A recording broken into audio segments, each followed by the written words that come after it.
Well, good evening, everybody, and thank you for coming. My name's Leane Simon. I'd like to welcome you to Politics in the Pub, towards zero homelessness. I'd like to acknowledge the people who are traditional custodians on the land in which we meet and pay my respects to elders past, present and future. I just wanted to begin today by saying to you that it's the 10th anniversary of the apology to the stolen generations, and I remember that day very well. It was a moment where all Australians could acknowledge their pain and trauma experienced by the stolen generation and the collective optimism that we could genuinely walk together towards reconciliation. The Prime Minister, Kevin Rudd, said at the time that there comes a time in history of a nation when peoples must become fully reconciled to their past if they are to go towards with confidence to embrace their future. And a decade on, I've heard people express disappointment that we're not meeting our targets for closing the gap and many recommendations from the Bringing Them Home report. Many of these remain unmet and we are still a ways to go in fulfilling the promise of a truly reconciled nation. Yet, as Mr Rudd said this week, the apology wasn't meant to be the end of our reconciliation journey, it was meant to be the start of a new process of healing. So on this 10th anniversary of the National Apology, it's important that we acknowledge the words of reconciliation, but we recognise that we need to match those words with action. So last year it became apparent that the Commonwealth Government was set to walk away from the National Partnership on Remote Housing. This is funding that helps state governments build and maintain housing in remote and Aboriginal Torres Strait Islanders communities. Our state of Queensland has actually done the best in this funding. We've managed to decrease overcrowding by about 46%. However, last week I led a delegation to Canberra to lobby for the Commonwealth to continue this funding and recognise that housing was a central part of closing the gap. I've come back disappointed with no commitment to its continuation. We know that without safe and appropriate housing, it's almost impossible to tackle health, education and employment outcomes. And this is particularly significant for our Indigenous brothers and sisters. It's appropriate today that in discussing homelessness that we recognise housing is a key part of reconciliation and closing the gap and maintain our optimism and commitment to becoming a truly reconciled nation. Very difficult when you take a delegation to Canberra and they tell you that the deal's off. A bit about Communify, Q Shelter, the New Farm Neighbourhood Centre and Politics in the Pub. New Farm Neighbourhood Centre is a part of Communify, a wonderful community services organisation. And the New Farm Neighbourhood Centre hosts Politics in the Pub 4 times a year and at each event attempts to address a contemporary issue important to the community of Brisbane. Our panellists and MC are volunteers and receive no reward for their participation, though I may buy them a beer later. We'd like to thank the patrons of New Farm whose financial support goes towards our community's most vulnerable and also sponsors these events. And we're grateful for the generous support of the Brisbane Powerhouse and for the committee of volunteers who make it happen. And so a bit about Q Shelter. We were founded over 30 years ago. We continue to provide an independent and impartial voice on behalf of the housing and homelessness sector, and as well as for those who don't have access to secure, affordable housing. We also work to strengthen the capacity of community housing providers and specialist homelessness services because we know that stronger organisations deliver better outcomes for those in need. So we know that housing does matter. Now, our shameless plug, we have membership forms for Q Shelter on your tables, and you can become a member of Q Shelter for as little as $10. I'd now like to introduce Mark Doonar, and Mark's original qualifications were in town planning and then in urban design and community consultation. His recent career, however, have moved him into different space, into project management and delivery, executive service for not-for-profits, and he's recently joined Articulous Communications, specialising in stakeholder engagement and facilitating solutions to complex problems. Mark is also a member of the Q Shelter board, I have to say, and he's also been the Honorary President and Executive Director of the Brisbane Development Association. Mark is also a member of the Future Housing Task Force and is an expert on the Sunshine Coast Council's Urban Design Advisory Panel. He'll introduce you to our panellists today, this evening, and I hope you have a lively discussion later on. So thank you. Thank you, Leane. Shall I do it from down here? No. Good evening, householders. You enjoying Singapore? It's the weather. Get it? Yeah. Okay. I'm going to do lots of dad jokes, and if you don't laugh at them, I'll just do more and more, and you'll just sit there in the sweat and think. Okay, good evening, householders. Welcome to the pub for tonight's Fair of Politics and Enlightenment. I'm a little daunted about being the MC tonight because when I accepted the invite, I didn't realise that there'd be these outstanding publicans here on the stage. Nor did I realise there'd be so many of you erudite householders out there. But having met them and seeing what a few of you are drinking, I'm pretty sure all I've got to do is kick it off and it'll just go to shit after that, so we'll be fine. But for those of you who, like me, are newbies to politics in the pub, it's free, it's Q&A style debating, and it tackles the most pressing issues. And tonight is Towards Zero Homelessness, where we ask the questions, is it really possible to end homelessness in Australia? Now, for those of you who follow this sort of stuff, you'll be aware that there's over 100,000 Australians who are experiencing homelessness. And I expect some people on our expert panel tonight will tell us there's probably over 20,000 people going homeless across Queensland tonight, and upwards of 5,000 in the greater Brisbane area. Did you know, I'm a town planner by background, it's not my fault. Did you know that 5,000 people with a good job and a roof over their heads is actually already enough demand for Coles and Woolies to go and put in a full-line supermarket? Householders, can we truly end homelessness?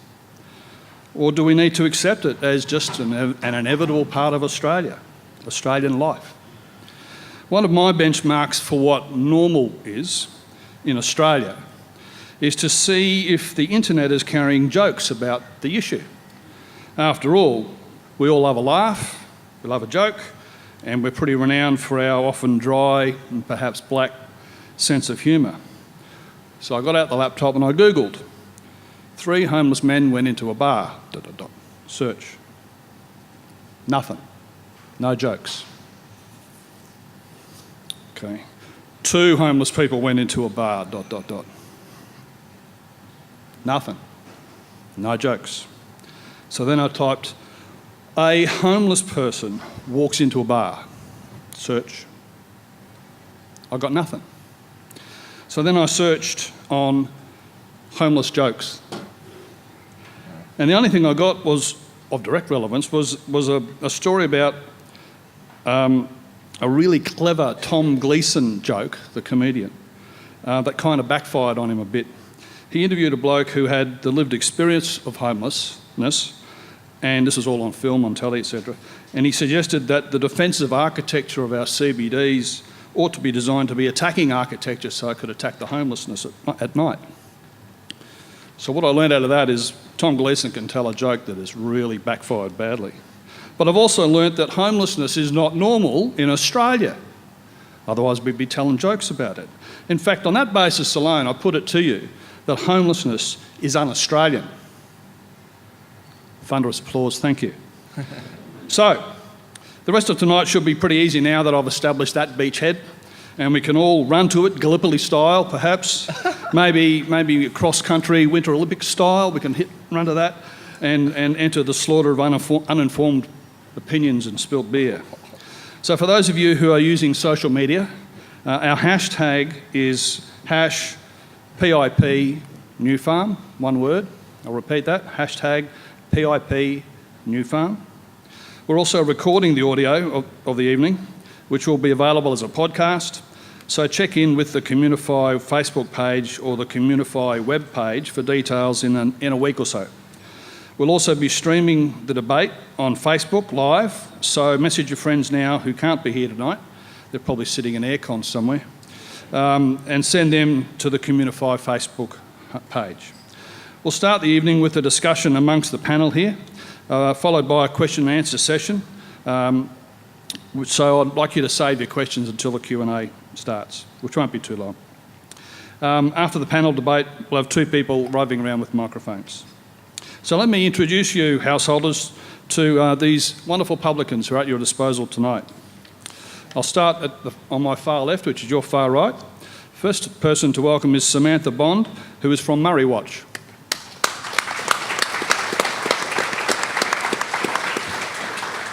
Murri Watch was established in 1991, just prior to the handing down of the recommendations arising from the Royal Commission into Aboriginal deaths in custody. Murri Watch is determined to stop Aboriginal and Torres Strait Islander deaths and self-harm in custody, and to deliver high-quality services and support options for Aboriginal and Torres Strait Islander people who are homeless or at risk of homelessness. Please welcome Samantha.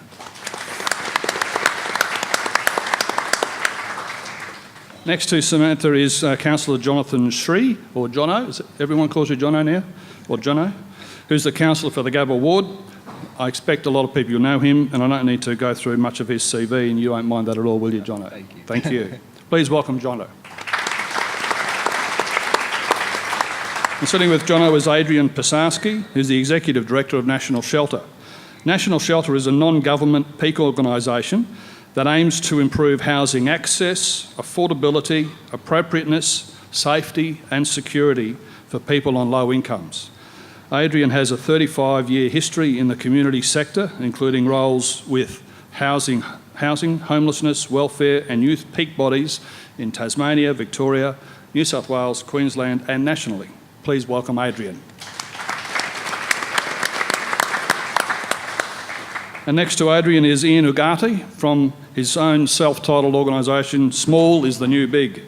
Ian's vision for his entity is to inspire our community to complete 1 million self-contained homes by December 2027 and make an impact on the housing affordability crisis in Australia. Please welcome Ian. And next to Ian, stoically wearing the jacket, I think he'll take the prize tonight, is Bernard Wilson, who's the CEO of Bric Housing. Bric Housing Company manages tenancies, properties and maintenance services for low-income and disadvantaged families and single people. Bric specialises in enabling their high and complex needs tenants to sustain tenancies in high-density properties as part of a broader portfolio which encompasses transitional to long-term housing. Bernard joined Bric Housing as company CEO in August 2016. Please welcome Bernard. And our last publican tonight is Karyn Walsh, who's the CEO of Micah Projects. Micah Projects started in 1995 and is a not-for-profit organisation committed to breaking down barriers that exclude people from housing, healthcare, employment, meaningful connections, and to give people a voice. Micah assists and supports each individual or family, including children, to resolve crisis, break social isolation, have a home, access health and community services, and build a community. Please welcome Karyn. Now, I have a bit of a cunning plan as to how you can get the most out of these publicans tonight. After all, I've been a shiny arse consultant for nearly 40 years, so just trust me, okay? You didn't have to laugh so much. Okay. But I expect that most of us here tonight will share similar views about homelessness. So we're all in danger of being bored to death by too much togetherness. And politics in the pub needs a bit of argy-bargy to be true to its name. So, householders and publicans, don't believe everything you hear tonight. And if you don't believe it or don't like it, don't say anything about it, then maybe you should have stayed home, if you still have one. Because where I want to take this discussion sooner than later is to the question and answer session from the floor, to talk about the things that you are interested in. So firstly, I'm going to ask Samantha to give us some insight into some of the realities that Indigenous people face when they're in homeless situations. Then I'm going to ask Jonathon and Adrian to zoom out and put those sort of personal stories into a bigger picture, the big picture of politics and society and of big data metrics and government policy settings, all these things that have a huge influence on each homeless individual. But I'll give you a thumbs up now, fellas. I'm going to be asking you to talk about politics and politicians. We can all tune out at that point, but we'll come back. Then I'm going to invite Ian and Bernard to take us into the supply side of the equation and give us their thoughts on how the private sector and the community housing providers face their own challenges in supplying appropriate accommodation for the homeless and those who might otherwise be homeless. And then at that point, when all hope seems lost, I'm going to turn to Karyn Walsh. And I'll throw to Karyn to set out for you some of the many solutions that have already been identified and are being pursued by partnerships of community organisations and the government and others. In fact, we might do that with a sort of a Winter Olympics theme. Karyn, is that okay? Sure. I love it when they're game. So what might do now, Samantha? Mm-hmm. Samantha confided in me before that she's not nervous at all. Yeah. And I can tell you some of the other publicans up here are quite adept at public speaking, and they're not nervous at all either. But Samantha, can you tell us a bit about some of the challenges that Indigenous people face with hostels, community housing and being homeless? Okay, can you hear me? Yeah. I am a little bit nervous. I think if we're talking about Indigenous homelessness, my experience is that we need to be really serious about transgenerational trauma and also kinship care. And there's a few dot points that I really wanted to talk about, and addictions and mental health. So we're finding that most of the clients that we look after, and also disconnection from culture, and we're finding that most of our clients all come under them 5 things that I just said, or 6. So our program is about, we're a hostel, and our residents are people that come off the street or are referred to us from other services. And they stay with us for 3 months, and we help them get on the Department of Housing register, and also after the 3 months in the hope that they would get more permanent housing, whether it be transitional housing or NRAS or Department of Housing accommodation. Yeah. You should talk about what you were saying before about... What did I say before? About once people get into permanent housing, there's no support. Yeah, that's right. So we're finding that a lot of our residents that stay with us, they get that kinship care from our service, and after they leave us after the 3 months, or however long it takes, sometimes they stay for 4 months or 6 months, there's no more support. So when they're with us, for the time that they're with us, we're able to get mental health support, drug and alcohol support, addiction support. So they're able to receive all the support that they need, and then they get housed, and then there's nothing. And they end up coming back to us. So it's like a big circle, and at the end of the day, there's really not much stock. So they're left in that transitional housing or social housing, and there's not, they're left to fend for themselves a lot, depending on where they live, and if we can team them up with the support services that are in that area. But we're finding that a lot of our residents do come back to get that support again, because they're not coping. Yeah. And so there's a huge gap. And what kinds of things do you think? Now I'm nervous. Me too. Yeah. So the gap that happens and people coming back in again, what period of time is that? So there's 3 months, and then they're fending for themselves again. Well, how soon after that do you think you see them? Well, sometimes they come back straight away. Sometimes they come back after 2 years. No. So it's not ideal what there is to offer, especially for our people, because they lose that kinship care, which is really important for our people that are disconnected from their families and community. So, can you tell us a little bit more about what kinship care means? Okay. Kinship care is something that you can't do. My wife says that to me about a whole bunch of stuff. Yeah. Kinship care is only something that Indigenous people can do. Yeah. It's providing that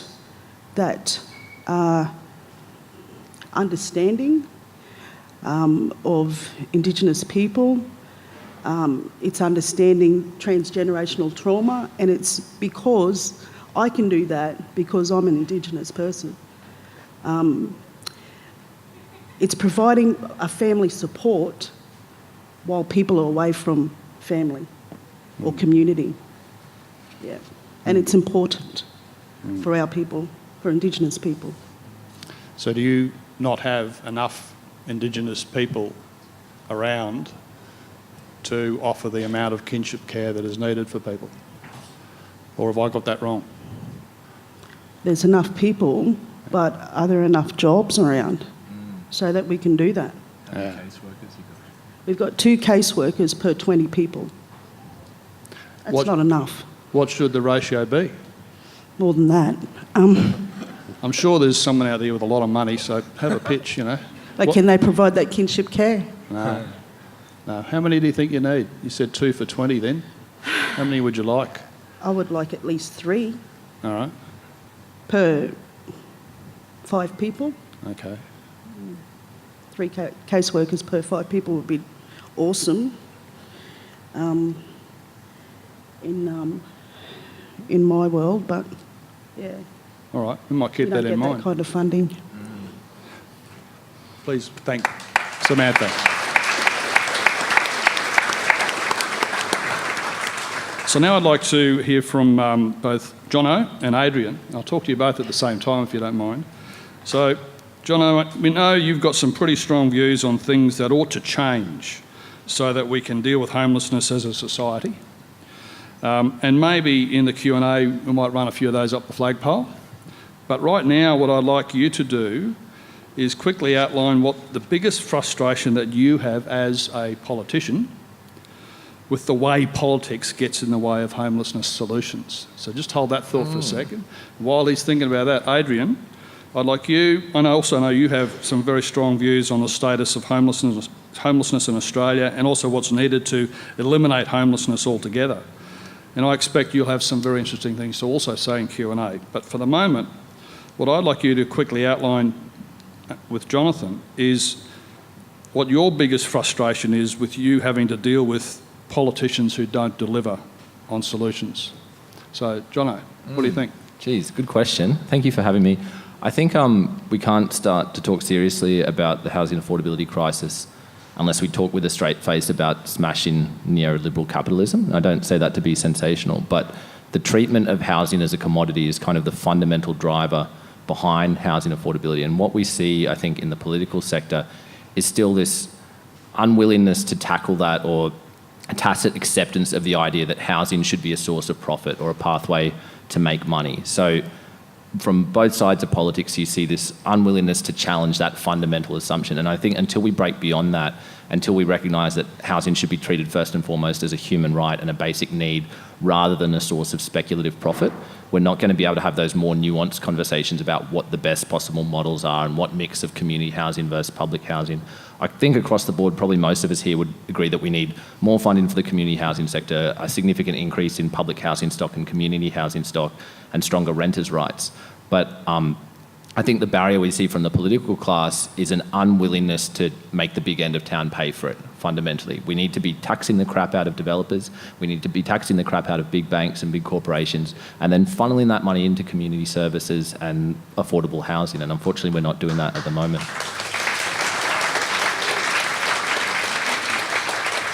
So there's a lot of pretty good politicians around. I've met them, you know, good people, regardless of the their inclination about which side of politics.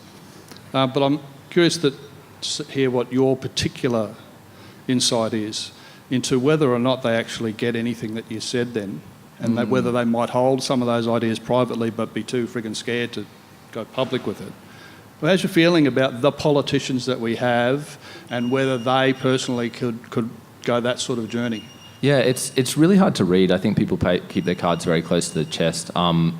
What I tend to find is that even the well-meaning politicians who want to do the right thing and are genuinely concerned about housing affordability have bought into this myth that increasing the supply of private dwellings is going to somehow fix the problem, which is utter nonsense. In Australia, we actually have a very high ratio of dwellings per person.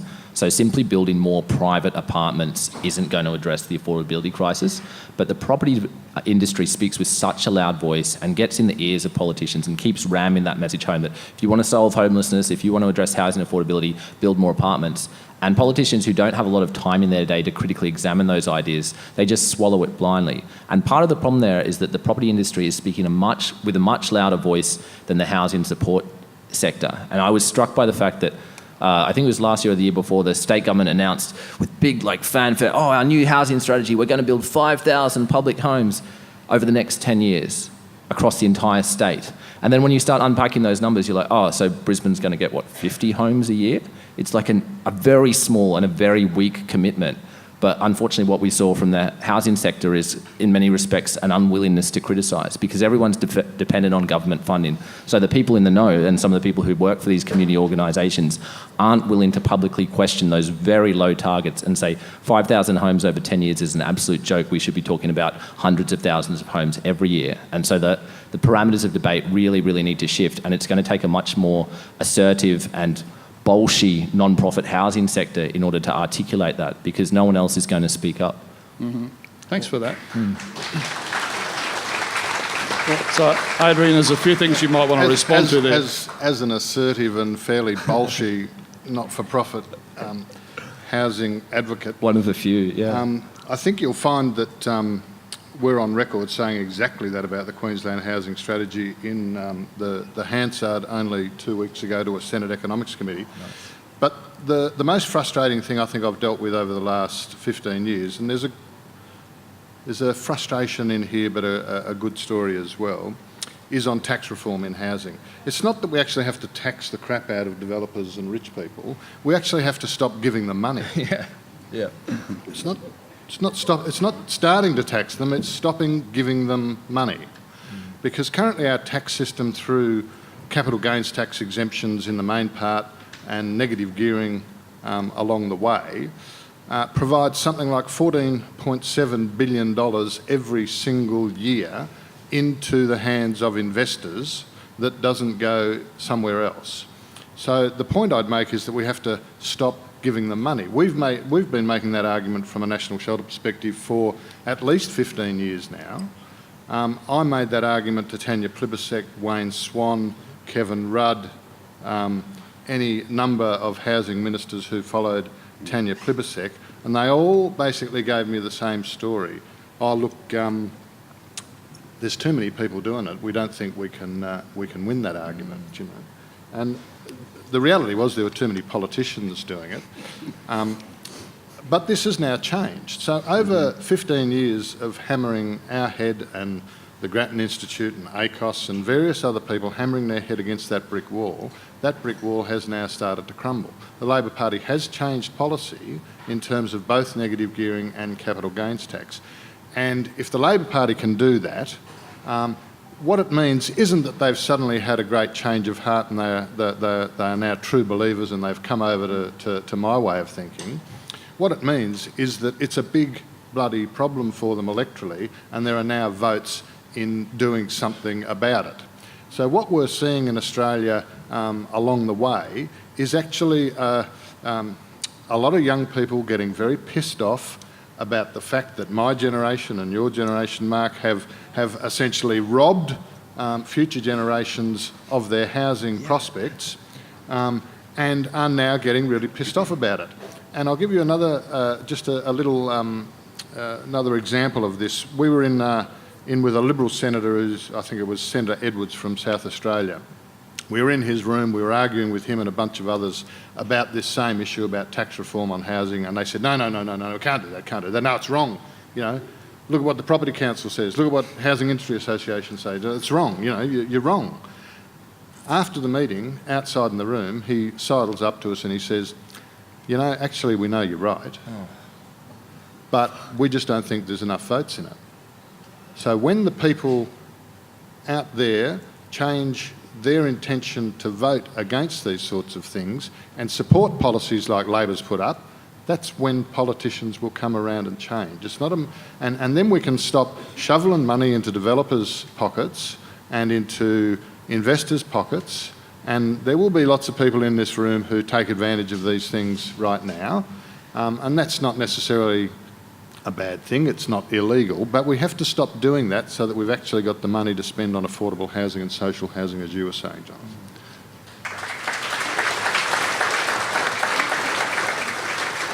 So let's just be clear about what both of you are saying, particularly Adrian. The voters are shifting in their values. Yeah. I got a 21-year-old and a 24-year-old at home. Who wants them? I want them to get out and have a life, but I don't know how they're going to afford to buy a house, and I want a damn good income. Is it that sort of stuff that's going to change the voters' perceptions? It is that sort of stuff, and it's also more people understanding the reality of our housing crisis. I mean, underpinning our whole housing crisis in Australia is a rapid rate of population growth. At some point we're going to have a discussion about population, and I don't mean in a xenophobic way about we will choose who comes and the circumstances in which they arrive in this country, that kind of shit. We're not going down that track. But we do need to have a conversation about what the build is, how many people we can sustain, how many buildings we need to create to actually properly house the population of Australia, and then we have a national strategy that meets those targets. You're right to point out that the Queensland housing strategy, which says we need 380,000 properties over the next 10 years, and we're going to build 5,500 actually, social and affordable housing properties. If you do the maths on that, it's 1.4%. Right? Now, Queensland's total proportion of social housing right now is 3.7%. So that strategy, trumpeted as an affordable housing breakthrough, and we're going to spend $1.8 billion over 10 years, actually admits decline in social housing over that period of time, because it's got to be seen relative to population growth. So we have to look at all of these things together, or we're never going to get there. So it's people talking about this stuff will make the difference. All right, one last thing for both of you, then we move on. Let's bring it back to tonight's topic, which is homelessness. Jonathon, your electoral division, I think what it's called in the council. A ward. Your ward, there you go. Your patch has got people who live rough living in it. Adrian, I'd like, after Jonathon says something about what I just said then, what was the discussions recently that I know you guys have had with Canberra about homelessness? So Jonathon, what's it like being the elected rep of that sort of Oh, it's insanely type of place? frustrating. So you obviously, a lot of people would see the stories of homeless people being moved on, being mistreated in public spaces, hostile architecture that discourages people from sleeping rough in certain areas. Despite the propaganda from council and the state government, that's still happening on a regular basis. You do see all these sort of mechanisms inserted to make life more difficult for people who sleep rough. But I think we also need to think about why people end up sleeping rough, and a big part of that is that still we see a lot of eviction into homelessness, both from the state government, Department of Housing, but also sometimes from community housing orgs and obviously from the private sector. And we need to reframe the conversation about, is it ever really appropriate to evict someone with high needs and mental illnesses, etc., onto the street? And I would suggest that maybe it shouldn't be. And if we start from that point, that evicting into homelessness is not acceptable, that's hard for a lot of those community housing orgs, but then we work backwards from there and argue for more support services. But we're still seeing families, single mums with young children being turfed out onto the street. And of course, once the mum is homeless, she's deemed no longer a fit mother, and then she gets her kids taken off her. Once her kids are taken off her, she's no longer high needs, she's no longer eligible for government housing, she can never get them back. So those cycles repeat, and it's really, really frustrating. So Adrian, the politicians and homelessness, what do they make of it? What are they really thinking or not thinking? Well, they're all terribly concerned about it. But they got no money. Well, look, I will don't tell anybody I ever said this, but You're amongst friends. You're amongst friends. It won't be I'm a going to problem. give Scott Morrison a smidgen of credit. He actually, at the end of the Labor term, we had a national partnership agreement on homelessness, which was additional funding beyond the kind of core bucket of funding for homelessness. It did a lot of good things. It did a lot of good things in Queensland. We then had to argue every year. We had to run a massive campaign with Homelessness Australia and all of the services and causes, and everybody got on board and made a campaign, and they kept funding it piecemeal year after year.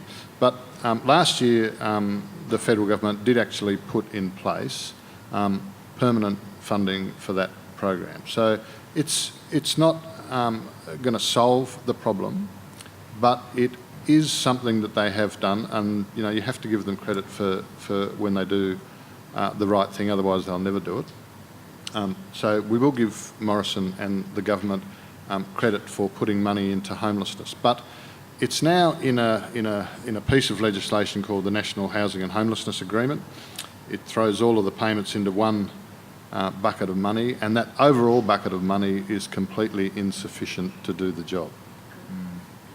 So they have put more money in, but it's still nowhere near enough. And they are concerned. I mean, it's cynical of me to say that, in an ironic tone, that they're all very concerned. They are concerned for the most part. Most politicians are actually reasonable people, but we don't have the political will around issues like homelessness. And the reason we don't have the political will is because they don't get enough heat on it. And they either figure that nobody's going to give them a new vote for it, or they're not going to lose any votes over it.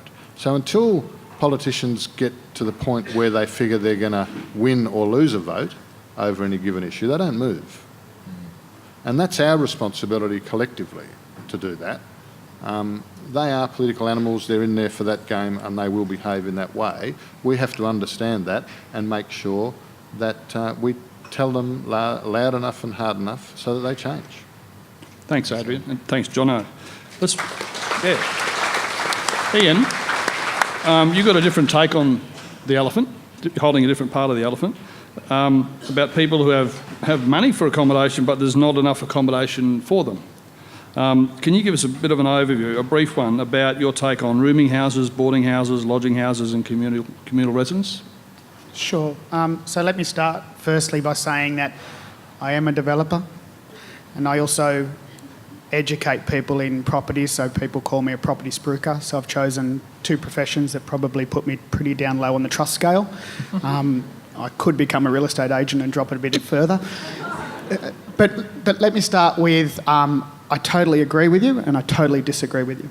Because for me, property is a commodity, absolutely, 100%. The problem we have in Australia is that the property that we build are the most dysfunctional properties in the world. We have the largest houses in 2000. Let's take 2011. Largest houses in the world, 246 square metres. Each of them 4-bedroom, 2-bathroom. In each of those houses, 2.5 people. Tonight, when we go to bed, there's 12 million empty bedrooms in Australia, and we've got an affordability issue and a homelessness issue.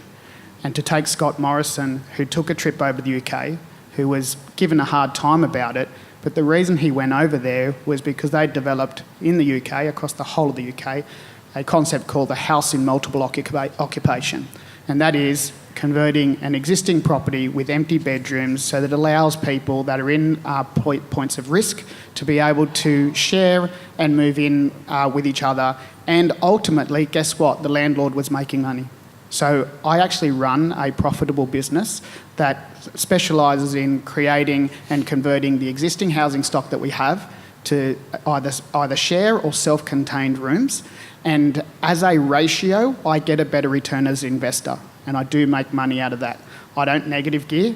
I refuse to negative gear. It's the most ridiculous strategy in the entire world. You go to the US and you tell them what the Australian government makes you do, and they just can't understand that. So for me, I am a positive gearer. I make an income, I pay tax on my income. What we're doing, though, is taking a house that is not a great return for an investor and turning it into an investment return, but at the same time creating an affordable outcome for someone who wants to live in that house. Let me give you some figures. Median house price for a 4-bedroom house in metropolitan Victoria is $420 return. I can take that with a policy down there and convert it into 4 separate micro apartments, and I can then rent those areas as $200 to $250 a week. So the nearest possible rental for them is $415 because a 2-bedroom house rents for $415. So we are also making return out of that. Now, ultimately, our million properties in 10 years is about creating a marketplace that completely demolishes a commodity in property.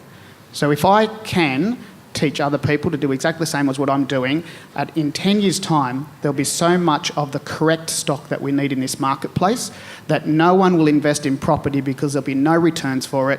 That will mean that the stagnation of rent will stagnate capital. The stagnation of capital means wage growth can actually meet the housing market, and again, our 20 and 24-year-olds can afford to buy property in this country. Thanks, Ian. Might get some questions in Q&A. Thank you very much.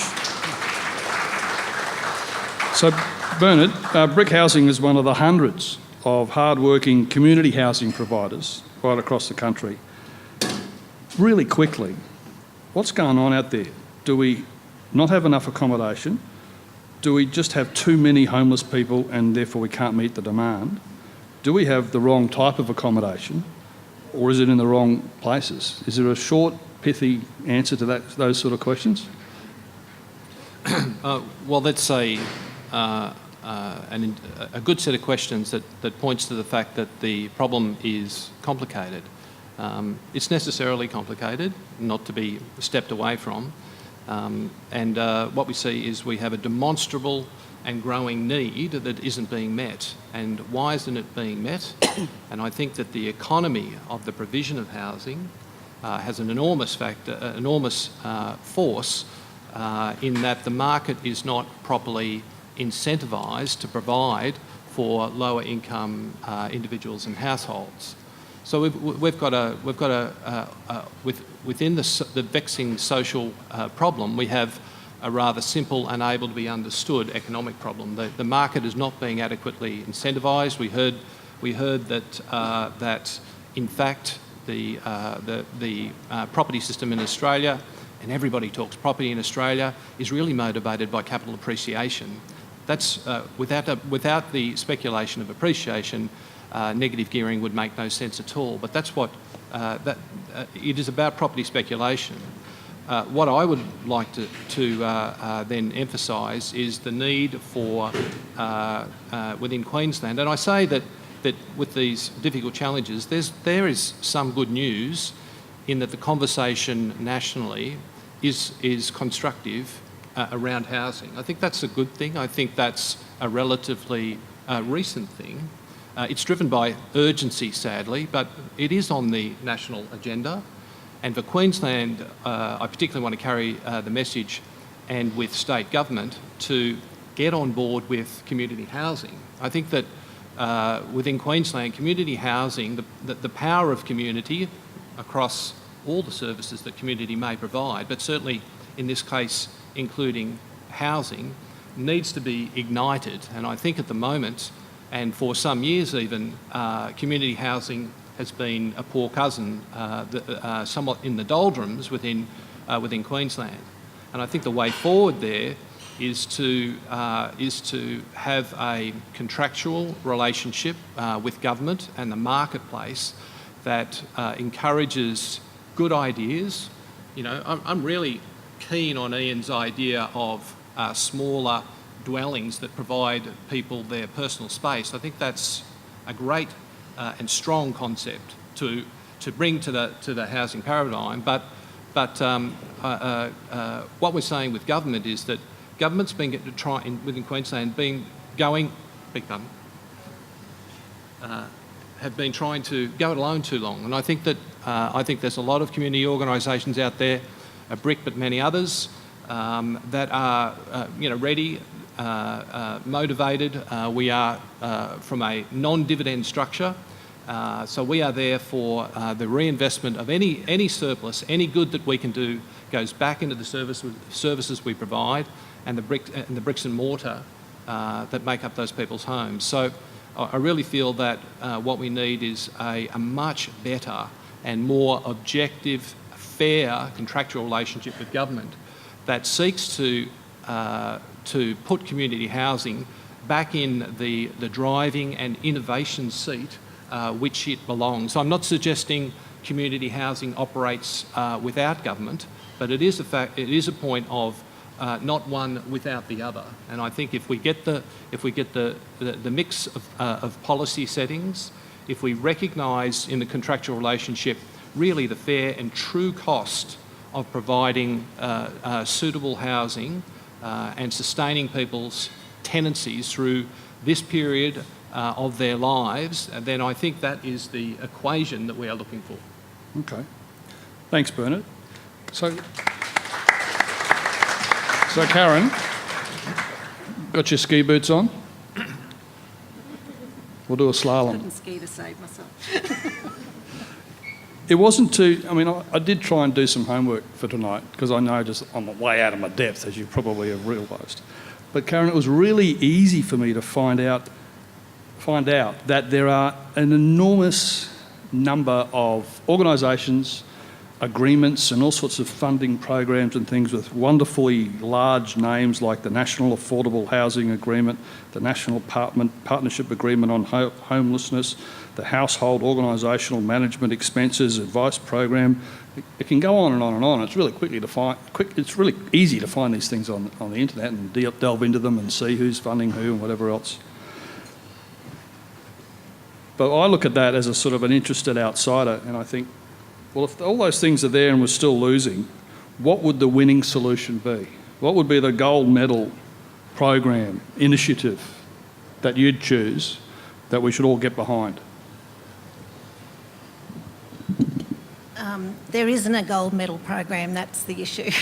The issue is that we have to support people and we have to have housing as a right. If we keep thinking of housing as something people have to earn and deserve, then, our whole philosophy about housing isn't going to work, because basically all our social and health policy settings are wanting to see people living in the community. So if they're going to live in the community, we need houses for people to live in and we need to support people. So whatever of our housing policy parameters, alongside that, we've also got to look at our policy parameters and what amount of taxpayers' money go into healthcare, social services, prisons, child protection. And until we get concerned about the amount of money that we're putting into these systems, that is displacing people, putting people into homelessness, not resolving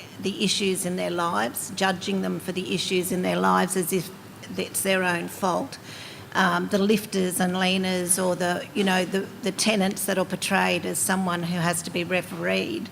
I mean, homelessness can happen to anyone and does happen to people from birth to death. People are born into homelessness, people die in homelessness, and we don't care enough about that. People every night are displaced into homelessness because of domestic violence. Women and children have to leave their home and negotiate a ridiculous amount of things in order to just get safe. But we keep talking about it as if it's not about people, and until we put people at the centre of it, make it much easier for people to access what they need. Having a policy setting that says the private market's going to deliver housing at 25% of income is just not, we're dreaming. That's not going to happen. Yet our poorest families are being pushed into private housing. Having, the $1 billion investment into social housing, sure, it's not enough, but it's better than having a housing policy without housing, because that's what we were heading towards. So I think that, every policy, it's a systems issue, and it's going to get worse. NDIS is going to disrupt a lot of people's lives and a lot of the social capital that they've relied on, and a lot of the case management, for want of a better word. But for people who have significant disabilities and have mental health issues that are episodic or may not even be eligible for NDIS or may not choose to go down that path for a whole range of reasons. We're going to see homelessness increase if we don't really prepare ourselves for that and make our systems much more people-focused. Like, you know, hospitals will tell you they don't exit people to homelessness. Prisons will tell you they don't exit people to homelessness. Child protection removes children because people are homeless. These systems have all got the policy setting wrong. We're not putting the money into early intervention. We're not putting the money into what would give people the aspiration and opportunity to have an equal chance in life. We're making out people they're the problem, like their needs are too high, they're complex, well, in actual fact, all our lives are complex. We all face adversity. We all have networks that we rely on in times of adversity. So for people who don't have those natural networks, it's up to us, and it used to be the role of the community sector and concerned citizens to do something about those that not being the case, that people weren't left in social isolation. And I mean, today being the anniversary of the apology, you know, we know that we have, you know, over 40% of children in care are Indigenous children. It's almost at the rates of the stolen generation. And that's something that if housing and the capacity of Indigenous agencies and Indigenous communities was addressed, those children could be with their parents, and their parents could be dealing with what they need to learn or what they aspire to or what their opportunity is. But we've changed the discourse completely on how we see people as equal and as citizens. Thank you, Karyn. Well, there you have it, householders. There's undeniable tragedy. There's politicians and politics. There's way too much demand and not enough supply. And there's no clear winner for you to toddle off down to the TAB and back. But do you agree? Have we locked the front door but we've left the windows open? That was a joke, come on. It's hot, I know, but come on, help me out. Am I asking the wrong questions of these great publicans? It's now your turn to shine the light down the long corridor of homelessness to the dunny door of truth and tough love. Are you ready? Let's hear it. The organisers have anticipated your rage or sweat and thoughtfully have arranged 2 microphones for you. So stick your hand up and one of our microphone people will come to you. Please tell us clearly your name, and if you're here representing an organisation, please tell us what that organisation's name is as well. Quick questions will be good. Thank you. Hi, my name's Josie and I'm just here to learn a little bit more about the problem.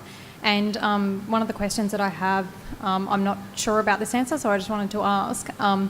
If a developer goes into an area and they know that there are animals there or there's environmental impacts, they have to do something about that. If there were koalas, they would have to remove the koalas and do something to help. Is there something in place where a developer goes into an area and they know that there are people experiencing homelessness and they do something to counteract that or provide support? Who's going? And sorry, if there isn't, how can we make them do that? Yeah, so what's the West End experience? Yeah, the short answer at the moment in Queensland seems to be no. So many cities and countries around the world have what's called inclusionary zoning, where you say to a developer, oh, you're going to build 100 new apartments here, 10% or 20% of them have to be community housing or affordable housing or given over to the government as public housing. Unfortunately, we don't have inclusionary zoning in Queensland, and there just doesn't seem to be the political will there for it. So the responses from developers seem to be largely tokenistic. Some developers will basically lie and say, oh, no, a few of our apartments do qualify as affordable because, look, they're only $350,000 for a one-bedroom apartment. But it's nonsense, right? There's none of that at the moment, unfortunately. And for the record, there's also very crappy restrictions around protecting koalas in the natural environment. Felt I couldn't let that one slide. Yeah. Ian, what's your take? My take is that it is one of those things, I mean, God's talking, so it's one of those things that there are places in the country that are doing it. New South Wales example will actually suggest that you can do affordable housing as part of a percentage of what you need to put out to the marketplace, and again, they've got it wrong, because what they do is rather than saying that 20% of the housing that you're going to put there has to be affordable, they say, we will give you an increased density to to what you're doing, which ultimately means they make more money. So for us, we take it upon ourselves to actually implement our own strategies in that. So we consider ourselves to be a social enterprise. So the money that we make, as much as what we are a profiting organisation, we live off what we need to live off. We're a family of 6 that live in 72 square metres, so we do live small.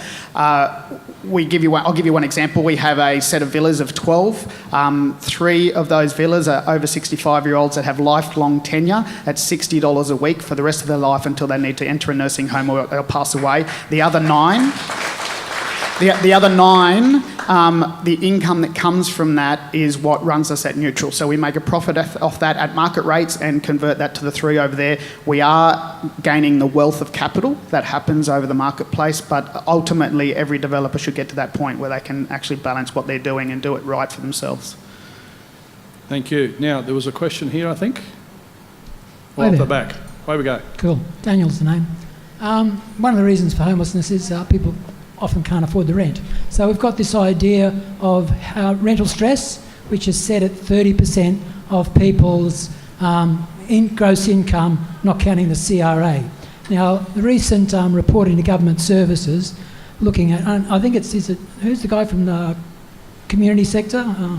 Bernard. Okay. Yep. So when it looked at the Queensland community housing sector, showed that 29.2% of tenants were in housing stress, according to that definition, which was 4 times the national average. Now, that 29% came from 9.5% the previous year. So there's an upward trend within the community housing sector of putting people in housing stress. Can you explain what's going on in your sector there that's making that? Is it going to become the default thing? Cheers. Well, the 30% is really a notional amount that's set for the reasonable affordability based on somebody's income. So we like to use that as a cap, a litmus level, to be aware of potential ability to meet rents. Mind you, if you're not working, if you're on New Start, the prospect of paying 30% of your New Start allowance for rent is pretty intimidating for those people on New Start. So you would probably be aware that the social housing rent policy very often sets the limit about 25% of income. You might say that that's scarcely better. But in terms of the affordability, I think the 30% risk, there would be many people in this room that would be very close or above that level in their own accommodations. So it's a national level of affordability that we use as a sort of a benchmark. But the social housing rents that we apply in community housing are generally based on 25% of people's income. And more often than not, when people are referred from the social housing register, which is a long list of people in need, those people are coming with high order needs and almost wholly are on some sort of welfare or Centrelink payment. So there's not much money for them to go around, but that's where that 30% and the 25% regime comes from. Yeah, I get all that, but the question was, why is Queensland 29%? 4 times the national average. What's going on in your industry? No, I don't think you're right. I don't think there are 29% of people it's in the report in government services. Just let him finish responding. I read that report very carefully every year that it comes out. I've never seen a figure like 29% of people in community housing are in housing stress. I just don't think that's right. Well, someone look it up. I think the figure that you're stating is actually 29% across the board of all housing, not just community housing sector. Okay, we'll take them on hold for the moment. I think we have another question here, and there's a young lady with a question up the back there. Hello, thanks very much to each of the panel. My name's Jane Hasler. I'm a sociologist and a mental health registered nurse. So I've seen firsthand how every second person in the mental health system has an issue with housing. And I'd like to say last year at the Homelessness conference, we had an expert from Canada whose name eludes me at the moment, and he said Australia's got it all wrong. You know, we think we've got to fix the mental health issues and then look at the housing. We should be looking at housing people because that's causing a hell of a lot of mental health issues. And I'd like to also say in relation to that the irony is, if we do that, if we focus on housing people and drop the mental health issues, the paradox is, as Jonathon was saying, in the age of neoliberalism and capitalism, where you don't have a lot of focus on housing people, you end up saving, from a fiscal perspective, let alone a humane perspective, you end up saving a huge amount of money for the government because you're not pouring it into these other services that are caused by homelessness. So I just wanted to make that comment. Okay. Thank you. Can I comment on that? Yes, Karyn, yes. That was Sam Sambaris, probably, was Yeah, it? Sam, Do you remember that's it. Sam?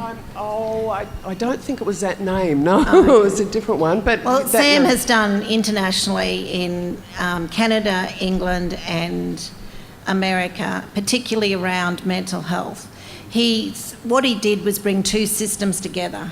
It's not as simple as one or the other. So they did bring the system of making access to affordable housing, where the equivalent of 25 to 30% of their rent is paid for permanent tenancy, plus bringing together community-based ACT teams and support teams that had a lower threshold than having to get in through the mental health system. And in those countries, they've outsourced mental health services completely to the non-government sector, where there is clinical peer support and generic support, and people can get services in their homes like we're expecting in a lot of areas of health, with proper clinicians going to them, and the system is very different to ours. So until we face some of the systems around what are government services, what are non-government services, what are the partnerships we need, and what do people actually need, not whether they're eligible, because the eligibility run-of-the-mill that keeps making people excluded from services means that they don't have the resources they need to have a quality of life. So you need to have a quality of life when you're living in housing, not just housing. Well, Thank you, I would, Karyn. Yes, Bernard, yeah. well, I just would certainly agree with the principle that safe, secure and suitable accommodation is really the foundation for somebody to look after their health and well-being, which would include their mental health. So I think housing first is a very persuasive and powerful principle from that side, and certainly bric takes that approach in terms of accommodating somebody and then trying to connect up the services that individual needs or seeks. Okay, question up the back, I think. Hi, my name is Jade. I'm a uni student studying psychology and social work. So my question is, as Australia is a signatory and has ratified both the UDHR and the Convention on Rights of People with Disabilities, how can the government services actually participate in eviction into homelessness practices, and where are the bodies designed to actually make such services accountable for their actions? Well, they do it because they can, and they do. So, you know, it's a bit complicated into what are the reasons, but we could certainly do a lot more to prevent it by getting in what the support or services that people need before they're evicted. And, you know, I think our disability, the number of people who are long-term homeless in Australia with a disability, whether that's a psychosocial disability, an intellectual disability, or a physical disability, you know, we've done appallingly since deinstitutionalisation. We haven't given the promise that people could live in the community with the services they need. So, and I suppose we need to, it's something that it keeps blaming the individual instead of looking at the system. Can I just chime in as well really quickly on that question of who holds them to account? Because we used to have sort of very vocal tenants unions, and now they've sort of shifted a little bit to be more focused on service provision and advising people of their rights. And I think that's a real gap that can be filled by community activism. We had an interesting experience just last week where single mum with 5 children, had a final eviction notice. The police were due to come around the next day to kick her out of her home. It was classic eviction into homelessness situation. And we organised a bunch of activists who were going to be ready there to resist the police when they arrived. And the police backed down and they cancelled the eviction notice, and the landlord signed the woman up for a new 3-month lease. And I think the lesson there is that to intervene in a broken system, we do have to be a little bit, not militant, but a little bit adversarial sometimes and willing to assert ourselves as a community. And so if those NGOs and service providers are no longer willing to play that hard advocacy role of challenging a broken system, then we're going to have to do it collectively. And I think it's just, important to recognise that we do have that power. We feel powerless, but we shouldn't, because there's a lot of us who feel this way, and if we act collectively, we can resist in a really structural way. Just to chime in on that, in Victoria and New South Wales, there have been make renting fair campaigns. And it's also active in Queensland, being run by Tenants Queensland. One of the worst aspects of all of our tenancy laws is no cause evictions at the end of leases. That should just not be possible in Australia. We are one of only, I think, 2 or 3 countries in the world that allows no cause evictions at the end of leases. So it's also a matter of tenancy law reform. We also need to reform our tenancy laws so that people just can't be evicted in those circumstances.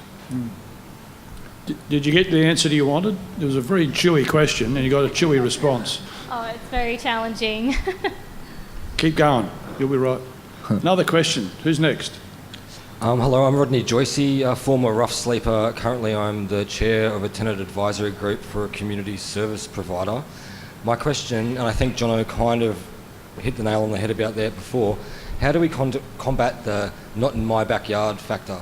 Like with the owner of a house next door living with someone with like high needs or complex issues, how do we educate that person that can basically say, no, this is my house, go away? Thank you. Okay, NIMBYs. I've talked a lot. Does anyone else want to take it? Invite them round for dinner would be a good start. That's glib, but we need to stop talking about people as being high needs and complex, first of all. And they're people who have the same rights to access to services that we all have. They're just different services and they're different. No, but that's what we've got to say to people, like, stop blaming the individual. It's the system that isn't geared around the needs of people as citizens. Our systems are more geared around the needs of the system. So we have to turn some of those systems around if we're going to make any difference. If we just keep doing the same, it's going to be just more and more people. We won't be able to do anything to scale. Not every person that's facing eviction at the moment can have an advocate. The system has to do it. Like, we have to call governments to say they need these systems in place. And it's better use of taxpayers' money. Like, what we're paying for a night in prison, a night in childcare, a night in the watch house, a police call out, we're paying a lot more than what you'd pay to put the right mix of services with housing, even if we paid a subsidy, than what we're paying now. But it's also because we've allowed our system to become residualised to only housing people with the highest needs on the lowest incomes. And so the reputation that our public housing and community housing systems have aren't very good within the general population. So we actually need to turn that system around so that it houses a broader range of people, so that it becomes a much more acceptable form of housing. People are basically scared of it, and we need to re-educate them on an individual basis, but at a systems level, we actually need to change that system so that it isn't only housing people who are considered undesirable by their neighbours. And it does also come down to the values of the people in positions of power. My office frequently gets complaints from people who live next door to public housing or next door to a bad tenant, and I think a lot of elected representatives would just forward those complaints on to the Department of Housing with a letter of support saying, oh, we're concerned about the neighbours, whereas what we do is turn around to that resident and say, no, that we don't share your concerns, let's work together at a community-based solution. But those people in positions of power, their values count for a lot, and if you have a douche in there who's just going to forward those complaints on, it does result in people getting evicted. Yeah, I mean, I think it's a really valid point. I spend a lot of my advocacy work actually working around people's perceptions versus reality, and because we know what the NIMBY means, I've actually coined the NIMBY Otis. That's that NIMBY that says not in my backyard, but over there is superb, right? And so for me, I say, ultimately what we need to move back is to 1970.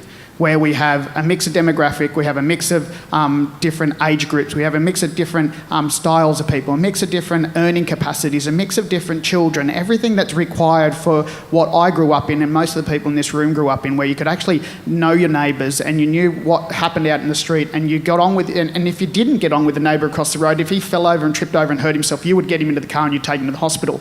And what we're missing is community. So it's so beautiful to hear the opinions of the fact that we actually need to create a community-style housing concept, which where we've done on numerous occasions. We've got a master plan on a former race course going at the moment that has a childcare centre, a retirement home, a nursing home. The childcare centre must go over to the nursing home, retirement home twice a week, because that shows that the people in the retirement home are happier, less depression, less cost to everyone around that. That in that establishment, there's small houses, there's medium houses, there's larger houses, there's very few 4-bedroom houses. In the middle of it, there's a community hall that backs up as a church, the pigeon club, the shooting club, whatever it requires, instead of these buildings that just sit isolated. And from that, we also have the aspect of a mixture where a student lives with someone over the age of 65, and that student gets a reduction in rent every week if they go to the movies with the 65-year-old, or they go somewhere else, they get a tick off and then $10 comes off their rent. And then when we start to mix the demographics again, we start getting communication, and this Gen X, Gen Y baby boomers, and they're all different and they don't get on with each other, changes. There's plenty of dickheads. There you go. Okay, where's our microphones? Who's the next person? Over, where am I? Over here? And I think there's a gentleman over to my left, and then there's a young lady right up the back on the corner. Away you go. Hi, my name's Stephanie, and the only group I'm a member of is the young 20 to 30-year-olds concerned about living in the next 5 years. And I guess what I really want to know your thoughts on is programs like Housing First that have been developed in Europe, been developed in Canada. These are programs that essentially buy housing from community developers to provide as like a first step instead of a means to an end. So instead of rewarding like a homeless person who's gone through lots of red tape to get a home, it then provides them with a home first up, then community development. I just want to know your thoughts on it, and particularly for the developer, what's your plan to get other developers in on this? Like what's your plan to change their thinking as well? Because I'm pretty sure outside of this room, there are lots out there who are intending to make their own profit, or whatever you want to call it. Like, I don't want to be too rude or anything, but what's your plans for getting them on board as well? All right, so there's two parts to that question. We'll do the Sorry. housing. That's fine. That's cool. So, Karyn, you want to talk about housing first? We've been talking about housing first since 2000, before that, and it's a contested idea, even though I don't think it should be, but it is a contested idea because it means shifting the way we do things. We don't have the policy settings for supportive housing, for example, because Housing First basically says, there's a continuum. There's people that just need affordability. There's people who need episodic support. And, when things go wrong, they just need where are the services in the community that they can access? And then there's supportive housing. We know that about a third of the people that come through homeless services need supportive housing. It'd be more than that overall if you looked at all of the social housing tenants that are currently unsupported and on the bric of... and people that are in community housing. So we need a massive sort of commitment to say, well, let's quantify this. Let's measure how many people we're talking about. What is the kind of investment you need for the services for those people? And then the supply issue needs to look at what are the design issues that you need along that continuum. We've got decades of research into why social housing has failed. There is no shortage of recommendations and information to tell us how to do it right. And we could do it right tomorrow if those policy settings changed. Obviously, people need to think about a subsidy, whether we have subsidies for housing, but we have to look at how we match people into the right mix of housing and support. And there's a lot of public housing in Brisbane for families that we should be completely redoing. It's old, it's not suitable, it's got asbestos, the families can't live in them very comfortably. And in other places in the world, they've done it. They've redeveloped neighbourhoods so that people could have these mixed communities that you were talking about, different size houses, we've got to have the diversity. It's not one thing, but whenever government does something, it tends to be, well, it's this one thing. So I think housing first, it requires systems leadership. It requires governments to lead at a very high level of saying at a ministerial, collaborative budget level, and it needs us to be leaders about we need to do things differently. There's no shortage of research that tells us how we've got it wrong. We just have to put that research and reclaim public housing as fundamental infrastructure in every community. Thank you, Karyn. And the second part of the question, Ian, how are you going to convince all our developer mates to be just like you? So I'm a property educator, and if you'd seen my last Facebook campaign, you would be pretty harsh on comments around what I'm trying to attract. I think covertly what I'm doing is, because people see property as a commodity, is I'm actually bringing people in that are going to invest in property, and I'm showing them a different way and a different style.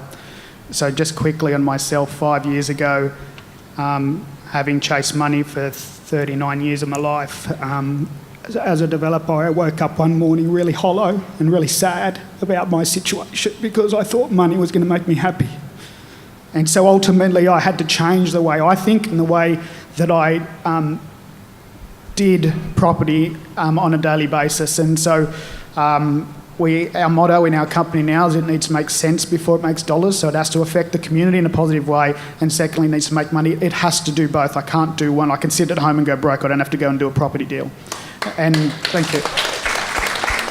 So ultimately, covertly, people are coming in, being educated by me and putting them in a framework to say, this is a massive problem and we've got to fix this problem.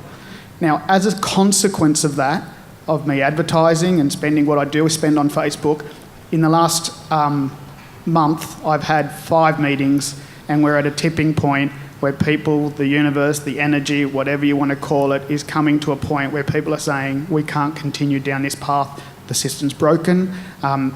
Government can't afford to spend more money. Their debt clock is just going round and round. And what we do need is a way to be able to move forward where people are actually doing what they do from their heart, and as a consequence, people benefit from that.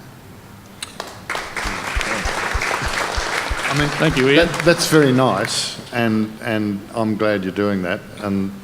But that's at a tiny scale. If we're actually going to get on top of property developers and turn them around. And the example I'll use is disability housing. So for 20 years, property developers have been saying, oh, no, you don't need to regulate us, we'll do it. We'll give you an X proportion of gold standard and platinum standard, and we'll give you ramps and lifts and flat bathrooms and all of that kind of stuff. And they just don't do it. We're not going to convince Harry Triggerboff and Devines to suddenly find a heart. I completely agree with you. I completely agree with you. But I think you're under... You might, yeah, sorry. Okay, come on. So just to make the point, and I'll restrict it at this point to disability housing, we're actually going to have to regulate standards so that they have to do it. It's not going to... It isn't a matter of appealing to people's niceness. It's actually... saying you have to do it. There's a higher authority at society that says, no, you can't develop in that way, you actually have to develop in this way. And that means changes to our planning regulations, changes to our local government systems, all of that kind of stuff, so that they just have to do it. Okie dokie. There was a question over here. Sir, you got a microphone? No, we've got one at the back. Sorry, where are we? Hands up. Hi, sorry. Oh, okay. This question's for Samantha, mainly, and everyone. I'm interested in how the money that we do have is actually being spent, and whether you think that the design and location of the housing that's currently getting built is right for Australians, and what the reason might be for them leaving and not wanting to go into the programs to go into social housing in the first place. What's stopping them? I don't know too many people that we work with who don't want to go into a house if they're offered it. But when they're in it, there are challenges with the neighbourhood, the way it's built, whether it's meeting their needs, overcrowding. There's lots of issues about how they're allocated and whether it works for them. And there's not the mechanisms to work through that. So if people get matched to a house that doesn't meet their needs, it's not an easy process to advocate or for them to self-advocate about what they do need. And I know for the people that have, that we work with who do have specific needs around their health or their behaviour or whatever, we need to be thinking much more clearly how we put people together and support them together, and how we do that on a scale that is manageable to resolve a problem, not just create another problem. I might add that... Was this question not for Sam? Yeah. Yeah. Pitch in there, Sam. At the moment, like concerning Indigenous people and our clients, we do encourage them to stay in their permanent housing. If they leave that, they start again of being homeless. There are people that are in the Department of Housing that work specific with Indigenous people, and if they can't advocate for them, we will, as best as we can. So you don't want them to start again going through the system, through transitional housing, hostels. You do want them to keep their permanent accommodation. Does that answer it?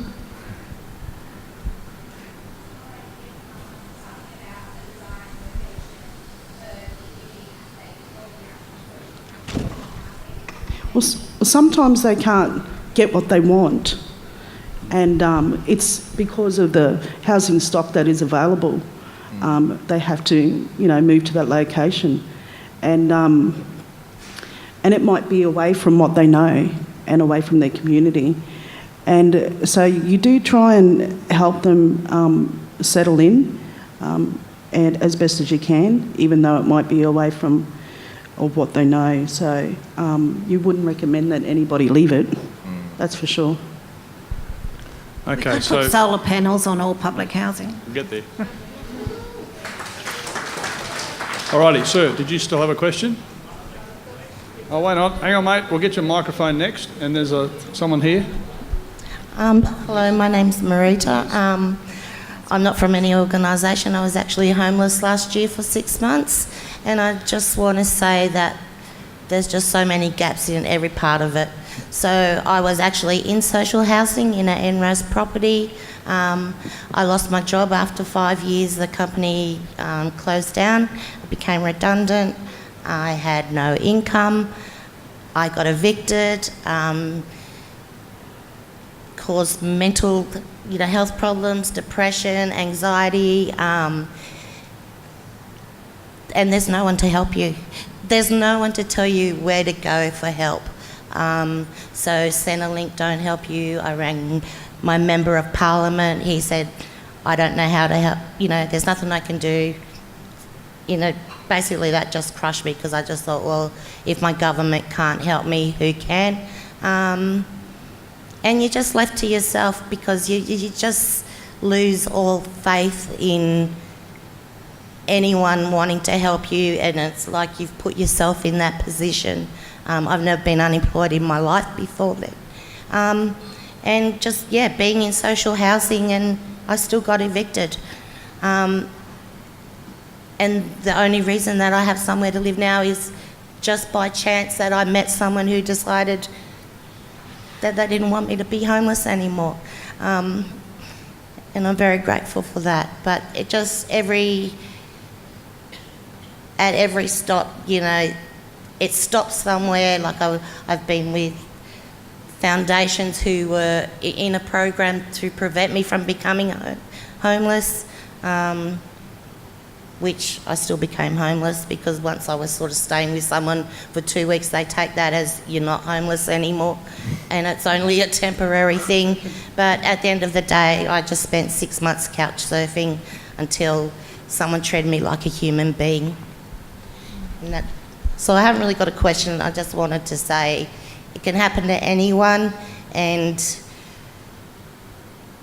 yeah, everybody's case is different, and there needs to be something where you can go, well, there's this service, there's that service, because there's nothing. You've got to find it all out yourself. So if it wasn't for the community and non-government agencies, like, I don't know where I'd be. Like, I was getting food hampers, just taken out for coffee, just treated like a human being. And because that's what you lose, you don't feel like a human being anymore.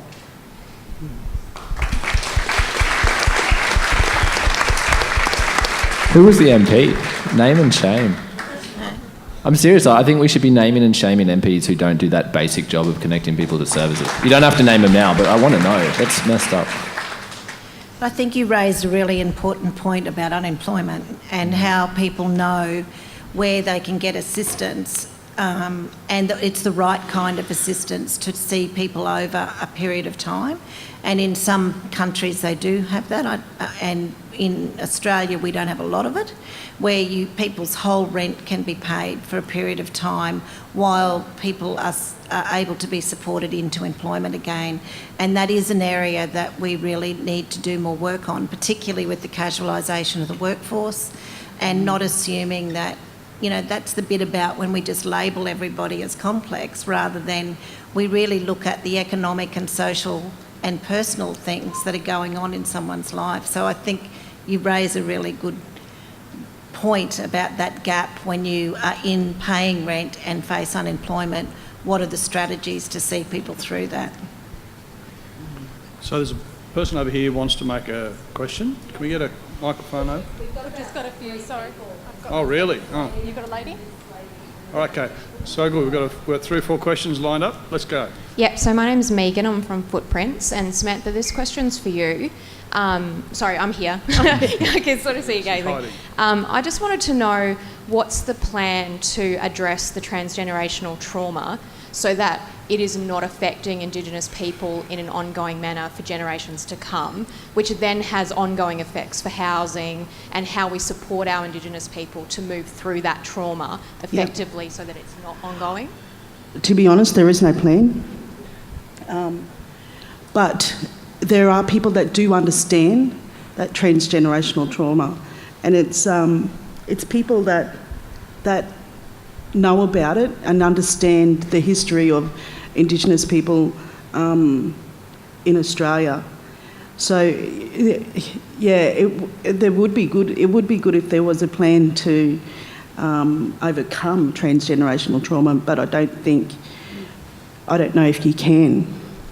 And I don't know if there is, I don't know if there's anybody doing a plan for that. Yeah, it would be worthwhile. I believe that the stolen generation has set a catalyst for us, and if we're not addressing the fallout from that, then we're going to continue to have to deal with these issues for Indigenous people forever, because they're not things that go away. And if we're not addressing them, then they will continue to snowball, and we'll continue to have these issues for Indigenous people. And we were just talking about this the other day, that the issues around Indigenous people are still the same as when I was young, and things aren't changing in terms of, we still have deaths in custody, we still have a high population of homelessness, we still have a high population of incarceration, and so on and so on. So things haven't changed so much, and you'd like to think that, and high unemployment. And I think it's just going to be ongoing around Indigenous issues, and I don't know how long. You'd like to think that your grandchildren wouldn't have to face the challenges that Indigenous people are facing today. Thank you, Sam. Okay, next question. I was there. Next question, who's got it? A treaty might help. Yeah. Thank you. Hi, I'm not with any organisation, but my question's a little bit more about, I feel like the discussion tonight's had a big dichotomy between developer-led housing and social housing, and there doesn't seem to, or my question will be, is there anything in between? For example, I recently read about this thing called Baugruppen housing in Germany, and it's like a cooperative housing model where a group of people can get together and act as their own developer. And the idea is that if people get together like this and work on developing their own block of units or whatever, they don't have to pay for developers' profits, marketing, and other costs that go into, advertising for a luxury apartment. So I was wondering if there's anything like this going on in Australia that you know of. Not a lot. Well, I love these ideas and these concepts. I must declare that, say within bric, so the Lion's effort goes into the significant work around social housing and the like. And so I think I'd like to bring this back a bit to the capacity of the community sector. I think those ideas for innovation and for trying things, sometimes, as Ian has told us today, even if it's only for pockets of people in pockets of places, that it all adds up well. And I think that if community capacity is properly supported, I think these ideas come forward. The rent-to-buy concepts move from concept to reality. That various shared equity models see fruition in your own neighbourhood. So I can't speak to that particular idea per se, but it sounds like a shared equity approach. And I say, bring it on. I think those discussions are the finer understanding of new and fresh ways to tackle accommodation issues. And I think the more capacity, the more we move, that we can support the effort to move away from this scarcity, desperate-driven model, then the more oxygen and time there is for innovation and ideas of that kind. There's also a couple other examples. Western Australia actually runs a very large-scale shared equity program specifically for low-income households, and it works really well. But the kind of thing that you're talking about, I think, is more like Nightingale in Melbourne, where a bunch of people got together and acted as their own developer. They didn't have individual laundries. They shared a garden space on their rooftop. They were involved in all of the design aspects of the units they were building. They engaged the architects and no car parks, things like that. No car parks because they were very close to public transport. All of that meant that they could get a hell of a lot more value out of an inner city development than you would otherwise get. So I think those sorts of things are gaining traction. Again, they're quite small scale though. To solve the problem of homelessness and rebuild social housing is a scale problem, and a scale response is required. And the other piece of the problem is just the value of land and the regulatory barriers to doing that sort of thing. I've seen people try where they simply can't save up for the plot of land that they need, but we also need to understand that our whole planning and development system has effectively been constructed to privilege a few well-connected developers who understand how to navigate the system. So our planning system is simultaneously over-regulated and under-regulated. So a few people know how to navigate that process and get their developments approved, whereas ordinary people face a lot of barriers and find it really difficult. So when I see those collectives trying to work out how to get town planning approval, how to get building permits, and the system is now so complex that you need a long list of different specialties and expertises to draw on that make it really, really difficult. And so we've created this really complex system where you need a lot of money and a lot of institutional knowledge just to get your foot in the door. And so it's really hard for people who don't have those connections to get into the market. So, yes. Statistically, taking a piece of land from farmland through to a young person owning the key to open the front door, 42% of the cost of that is fees, charges, amongst the way from council contributions, the rest of it. And so what you say, John, is exactly right. It's overpopulated, just too much of that. Currently, right now, Brisbane City Council has arguably the best policy in the country to create a share accommodation under low-density residential block, and anyone at the moment willing to put $150,000 to $200,000. Now, I know that sounds like a lot, but 5 of you together can ultimately own a piece of land in Brisbane. There you'll have to share a communal area, but you have ultimately your first place where you can move into, and if you decided to move out on that, the investment for you is still going to be there. So it doesn't matter who you are, that can be done, and it can be set up. So that already exists, it just has to be thinking outside the bed. Because of these planning regulations, people don't know they exist and how they are there. And just one more point.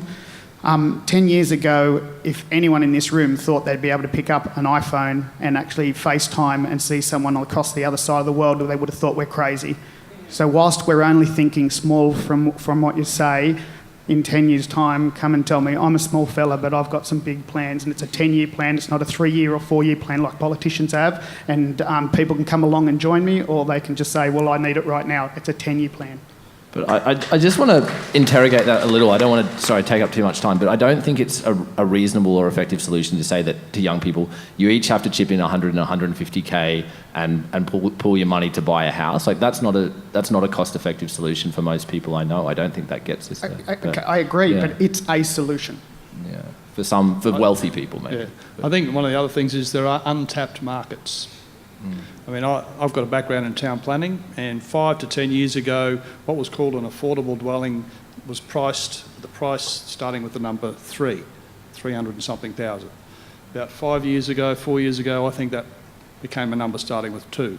And what I see these days with the combination of these sorts of expertise is an affordable thing to buy, home to buy, has got to actually start with the number 1. So now you think, oh my goodness, how do you do that? How do the community housing providers do that? How does the public sector do that? How does the development industry do that? There's markets there. And Ian's unlocking some of those. So there's a lot of really interesting things that are yet to percolate up. Now, we're into the last little while of the politics in the pub, and you're all going nuts, which is great. But if you've got a question, let's get in early. So there's a gentleman with his hand up here, another gentleman there, lady over there. Away we go. Hi everyone. My name's Andrew. I'm just here. My partner and I here. We're thinking about doing something similar to what Ian's doing. So I'm really, I think it's a fantastic thing, and we'll need to catch up afterwards. I've got a proposition for the whole room actually. I've had a lot of discussion tonight about politics and government policy, and someone shared an anecdote about someone being in a room with a politician where they said we can't do this, but then afterwards they said, it's a really good idea, we should be doing it, but we can't get it over the line. So my proposition is, Australians come from a convict background, and we're disruptors and we're anti-authoritarian, and I think we need to embrace that again. We're, look at this week in politics, we're watching the orgy happen live, and they just really don't care about getting on with the job and delivering good government policy. So last year we had the same-sex marriage debate. I mean, the government really couldn't decide, so they threw it to the people. $122 million later, great waste of money, but a good outcome, in my personal opinion. I'd like to propose that what we do is we develop technology so we can ask 2 or 3 of those questions a week. Most people have got a smartphone, they've got access to a telephone or a website, or they can go to a Centrelink office and use a phone to do 1 for yes or 2 for no. And I'd really like to see this get up, and then that way we can use people power to direct government policy and really get things back to the politicians doing what the people want. I think it's really achievable, and I need some help to get this over the line. I mean, there's people up here that are talking to governments. I'm sure there's plenty of people in the room. I'll pick up and answer that question. Direct democracy sounds great. There's a lot of benefits to it. Online voting sounds great, but it is naive to think that the political establishment is just going to give over power to the people. They love how much power they have over the system, and they're not just going to hand it over to us and let us all vote for everything. Well, they did last year, and there's no reason why they can't do it again. The Swiss model works this way. They have 100 referendums a year. We can't spend $122 million doing it each time. We've got the technology, lots of people have got smartphones, people have got access to telephones, they can get to a Centrelink office. And with regards to giving over the power, I absolutely agree with you, because it breaks their hold on power. And that's what we need to do if we're going to move forward. I see no other way. The government own 2 television stations, they own some radio stations. We can have politics in the pub at 7:30 on Channel 2, getting these great people out here and not just talking to a couple hundred people in a room in Brisbane, but talking to the country and really affecting that change. So there's no question. I just like to sow that seed with everyone and get everyone thinking about it. And when you're talking to politicians, why can't we have a debate on this via a phone app? Thank you very much. Are there any questions? Can I make a comment? Who's next? I think phone apps and that are great, but I think democracy needs a lot more than that. Yeah. And we're at a position where advocacy by non-government organisations is even being considered to be removed as a right. And we need informed policy. We spend a lot of money on these issues. It needs to have informed research, informed evidence, make sure we break through the politics of it really to know what exactly is. We see people marginalised all the time because of 2-minute questions about crime or 2-minute questions about the bad tenants in social housing. So I think what you say has a place, but it's not the only thing that's going to make our democracy work better for all people.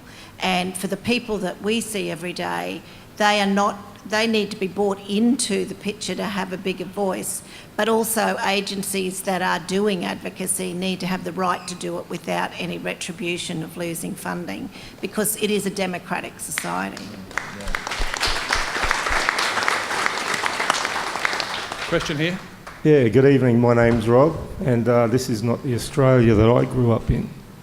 What I see today and understand, and for me, a home, and I grew up in one, a house, is a place where you bring a family up with no stress. It's affordable, and everyone can create a life. And those children can move forward into a future. We educate kids. We send them through school. We offer them hope. You do well at school, you can create a path. And today, all I see is these people profit out of buying and selling homes, owning multiple homes. I mean, how much do they want? We used to create things. We used to manufacture things. We used to do things. A permanent job today is a rarity in this society today. And when people have a shortfall, they then go out and apply for a damn bloody credit card, which they pretty much give away, and then you're roped into that system. And you drown in debt you can never get out of, right? It is just, this is going to, and I've heard 2 or 3 times tonight, up on that stage, that you said it's a complicated issue. Piss that word complicated off and simplify it, right? Put a human face to it all, not willy-nilly little spot fires, little spot solutions. No. Yeah, let's get a bloody voice together once and for all. Everyone deserves a home. And just look at all the social implications happening right now. The devastation on the social front. Allow people to have a home, a house, and overnight that will become, those social issues we have on such a huge scale today will be manageable. At the moment it is out of control. There is no hope. And our people are continually fed lies. And as I said, this is not the Australia I grew up in, and people in this country should not be homeless, and especially our Indigenous brothers and sisters. There's a lot more people have been put in front of these people today, and all of this has to turn around. I don't know who the hell's behind it, but it is all going the wrong way. The housing system is a monster, and it has to be pulled down. It has to be just knocked over. It will not provide anything positive in the future. If we listen to politicians alone, it is just not going in the right direction. I'm sorry, but I see a little bit more than most people. I'm awake to a lot. Thank you. Thanks, mate. Are there any questions? I hope they're questions. Who's got the mic now? Oh, I scored it. Yes, sorry, you're I've got it. Yeah. Go for it. Just for a moment. Quickly, we're running out of time. I'm doing a quickie. Now, look, Thank you. way back in the 90s, urban renewal came through. Way back in the 90s, urban renewal came through in the context of social housing. I think it came from the UK, that whole context. Does anyone know much about this? Because, okay, and Indigenous people, you know, this is real big. I've worked a lot, rural, remote, all of that sort of stuff. You know, you can look at communities, but there's no ownership in those communities of the houses, you know, because that's all social housing. But okay, shift to the city, social housing, then urban renewal comes through, and suddenly people have got the opportunity to buy their houses. What impact has that had, does anyone know, on the housing now? Is it still happening? And I think that's a really good idea, because social housing's a great idea, and yes, you know, it's very important that we're all housed, but eventually it's ownership that keeps the society going and people feeling part of and participating in the society. That's all I've got to say. But if anyone can talk to the urban renewal thing, that'd be great. Probably should have Googled it. Really quick, I'm not sure that is the best model, because if you're allowing people to buy social housing, that's taking that stock out of the public housing system for the people who need it most. So if you are allowing social housing tenants to buy their own homes, you also need to be replacing that and putting that money back into providing more social homes.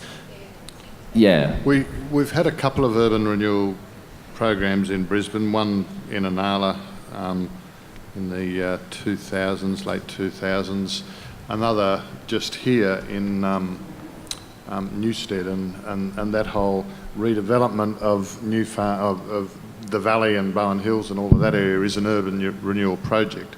It was supposed to have targets for affordable housing, and they got traded off. A lot of the issues, I mean, the issues in Inala, when they sold a lot of the public housing stock in Inala, they sold it to private people, and part of that was a strategy to change the character of Inala. Well, it certainly did that, and Inala's property prices went up. And so the residual value of the social housing also went up, but unfortunately we did lose a fair whack of social housing in the deal. So a lot of these things are double-edged swords. When I hear urban renewal, I think of homelessness. I see gentrification putting more people out of their homes rather than putting them into homes. Thank you. Next question. Who's got the mic now? Where are we? Hello, Okay. my name's Susie Longman from The Big Issue. Tonight's topic was called Towards Zero Homelessness. I've got my own thoughts on whether that's even a possibility based on mental health and trauma. But a yes/no is fine from the panel, but I'd really like to know if the panel believes that there could ever be such a thing as zero homelessness in Australia. Great question. Okay. Who wants to go first? Yeah, I think there can be. I think there can be effective zero homelessness. There's no reason that we can't house people with the supports that Karyn was talking about before, and at least have them housed properly with those supports. That should be a realistic concept in Australia. And when I look at the private housing system, there are plenty of people in there with mental health issues and drug issues and debt issues and various other employment, etc. issues, but because they have the supports around them, they survive. So it is a matter of, I think, matching the housing and the support, and we can eliminate homelessness. Okay. Well, and the supply of affordable housing. A lot of people are facing homeless today just on affordability issues. So, and dealing with unemployment, but it's certainly possible. But I mean, I think if we're going to do advance to zero in Brisbane, then there has to be serious leadership questions about whether we can turn around some of the policy settings of housing, that we stop selling family homes, number one, so families can actually live in Brisbane and not have to move outside of Brisbane, and that we do get this mix right, that affordability plus those who have support service needs or healthcare needs or disability supports have them. But that's going to take a lot of conversation and a lot of turning around the investment, because the investment now is very much weighted in tertiary statutory services. And if we're going to turn that around into community-based and community infrastructure, including housing, then we need to start those conversations with that in mind. Bernard, can we do it? Well, I don't think anybody truly chooses homelessness, so yeah, I think it's beholden on us to maintain the hope, the belief and the vision, therefore the challenge of what it would take so that people have the supply to exercise the choice. So I think it's our responsibility to believe that everybody that needs somewhere to stay safely and securely can have that in Australia. I think that's the vision we should hold strong. Thank you. Right, a few more minutes for questions. Whose turn is it on the microphone? I think I've finally got a turn, which is fine. There he is. I won't say all the things I wanted to say, but a quick question would be great. Being a baby boomer, I might have forgotten some of them anyway. Two things. Right. Two things. Number one, that no one's mentioned death. The baby boomers will go out kicking, but they will go. The second factor is, I was in Melbourne one day and I like talking to people, so I got some poor down-in-the-mouth real estate agent who looked like he had no one to talk to, and I said, how's it going? And this was in the middle of the boom. And he said, oh, not too bad. And I said, what are you despondent about? And he said, you got a boom on, and he said, there's no listings, we can't get any listings. And I said, oh, why is that? I became interested, why is that? And he said, well, the older generations fear. We've heard the stock exchange is based on fear and greed. Well, there's a lot of fear out there because these people are living alone. They've had their little patch of land which they love, and someone says it's time to downsize. We're downsizers. You can get there. But when it comes to downsizing, they're fearful. They don't want to go into a box in some high rise, and they're sort of saying, yeah, but what do I do? It needs some creative thinking about how we mix and match, how we deal with the older generation's problems and solve the young people's problems at the same time. We're all in the boat together. Thanks. Okie dokie. I think there was a question there about all of us baby boomers. I'm on the cusp.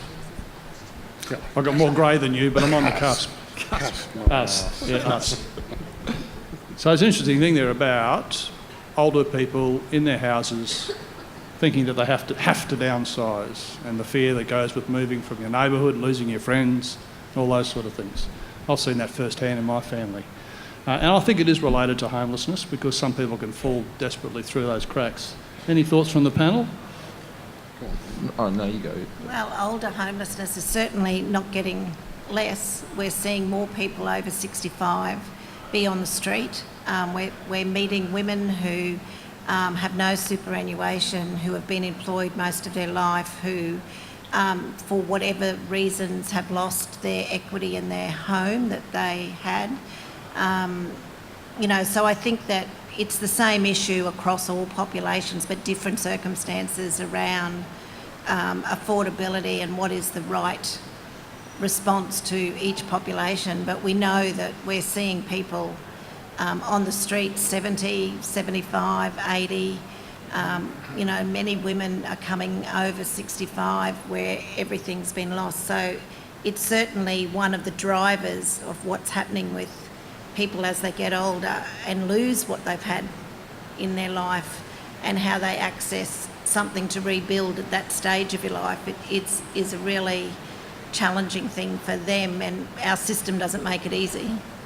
And a lot of the issue is about location. People want to stay in the same community that they've lived in. They don't necessarily want to have to move, but the only options that they've got are to move away. So we need to create the options for them to have better amenity in the same community at a lower price, and liberate the additional bedrooms that they weren't using, so that we can redevelop that site. Spot on. Okay, I think we've got time for one really long question or two short ones. Who wants to do two short ones? Over here. Where you go, sir? Just a very quick question. My name is Graham, and firstly I'd like to thank the panel for contributing their insights.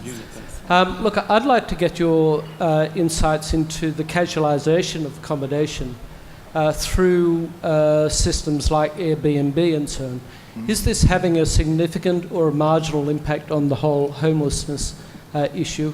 Is it positive or negative? And if it is negative, what should be done about it? Yeah, I'm seeing, this is a really interesting question that I could go on all day about, but what I am seeing in the inner city is that some investors are choosing to just rent their apartments out on a short-term basis to tourists via Airbnb rather than renting them to local families. So stock which has been approved and built supposedly to house locals is instead becoming de facto hotel rooms. But what I'm also seeing at the same time is that low-income tenants who can't afford a share house at market rates, they'll rent out 3 of the rooms and they'll keep the 4th one as an Airbnb and use that revenue to cross-subsidise. So it's working both ways, and I think we don't really know where that's going to end up, but it's fascinating to watch. But it speaks to the broader problem of tenant insecurity as well. There's a study been done by the Tenants Union of New South Wales into the impact of Airbnb in Sydney. That study found that it wasn't having a major impact on prices in terms of rents going up. It may have an impact in terms of the availability of accommodation. It's probably too early to tell in Sydney. We do know, though, from other studies that in Hobart, where rental accommodation is reasonably scarce and very expensive relative to their low incomes, that Airbnb is having a huge impact in Hobart. So I think it's going to have a mixed kind of thing depending on where you are. It's a big issue in Europe, and there's all sorts of mixed views about it. We don't know enough yet, I don't think. It can destroy communities if it's at high enough concentrations. Last question. Who's got it? I can't see anyone. Who, what, where, why? Oh, there we are, sir. Oh, hi. Good evening, everybody. My name's T. I'm just a local person. Homelessness is an international phenomenon, and of course it relates to people. And what can we do, I wonder, apart from donating our time and our money? What can the average person on the street gain from this meeting? I'd like to ask that young lady on the left there, what can we take away from this that would be a positive thing in relation to homelessness? Thank you very much. Very good question. Over to you, young lady. Well, I think the Brisbane community does a lot in supporting a lot of NGOs who are doing what they can do to get people housed. Every time you house someone, it costs, over $1,000 or more, depending on people's needs, to assist people actually be able to function in that house when they move in.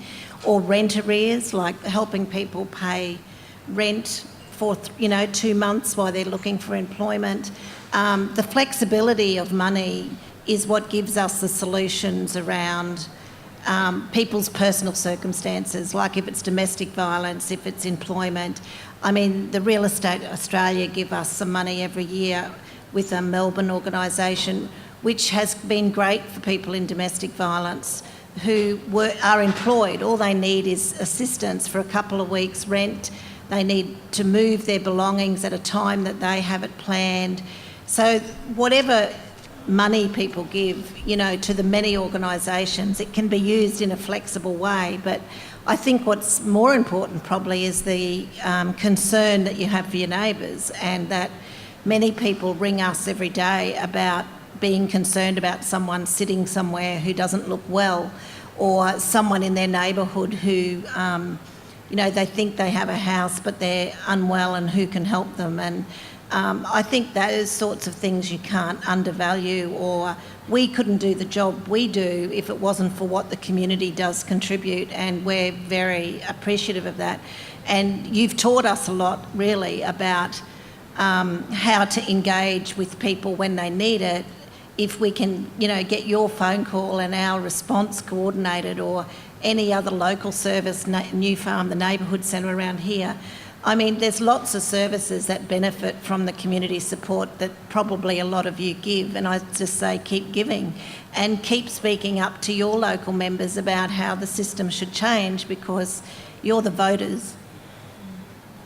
Very good answer. Since that was the last question, other members of the panel, what can an individual do? Get active and get angry. Show of hands, who here is a renter? How many people here rent? Cool. Interesting. We're starting a group called Brisbane Renters Alliance with a primary focus on directly resisting forced evictions and naming and shaming exploitative landlords. There's already a Facebook group floating around, and we're holding more public forums over the next few weeks and months. You can find it via my Facebook page, but Brisbane Renters Alliance, if you're interested in direct action and militantly resisting the exploitation of tenants. Thanks, Jono. Nice plug. I would say advocate for change. So I spend 1 to 2 days flying around the country trying to get policy changes that will allow. Remember, when we've got 60 to 80% of the people looking for rental properties are single or couples, and 60% to 80% of our stock are 3, 4 and 5 bedroom houses, we've got an upside down market. So my thing would be advocate for change to create policies like Brisbane City Council has done that takes those existing 5 bedroom houses and makes a better use of those properties. Well, I think we're hearing many good things here. I particularly like the combination of informal and formal community working together. But what can you do? Get involved with your local community organisation. I think that, many organisations, many represented here tonight, become a member of that organisation, consider volunteering within that organisation, perhaps join a committee, be on a board, be involved with the local community organisation. It's a pretty nourishing experience. Samantha, I'd like you to have the last word. What can individuals do? We have a lot of our residents moving out into transitional housing and Department of Housing, and they don't have anything. They don't have kettles. They don't have toasters. The simple things like knives and forks. Donations would be really, really great for us, for our service, for the people that we look after, but also like winter woolies. Some people don't have clothes when it comes to winter. Simple things like socks and jumpers. We're a service that doesn't have brokerage, so people that come to us, they don't have rent. They don't have. They rely on other services to help them come up with the money to be able to move somewhere or to live somewhere or to even stay with us. So donations would be really appreciated to services like the ones that we have, the little hostels. Tell them how they can donate. You can donate to Murri Watch. Go for it, girl. Yeah. You can donate to Murri Watch, where our head office is at Gabba. Yep. Great. Thank you very much, Samantha. So, householders, you've managed to survive a couple of hours in the heat. Isn't that great? It's raining outside. It's even better. But what's really heartening is that there's a number of people who've had their hand up for 14 days up there. And sorry, particularly in the front here, she's had her hand up for a month. I'm sorry that we couldn't get round to everyone. I think what it shows for the organisers is that this is a really hot topic. There's a lot of genuine interest. And what I'd like you to do for me now is to thank these extraordinary publicans up here. Samantha Bond, Adrian Pisarski, Councillor Jonathon Shree, Ian Ugarte, Karyn Walsh and Bernard Wilson.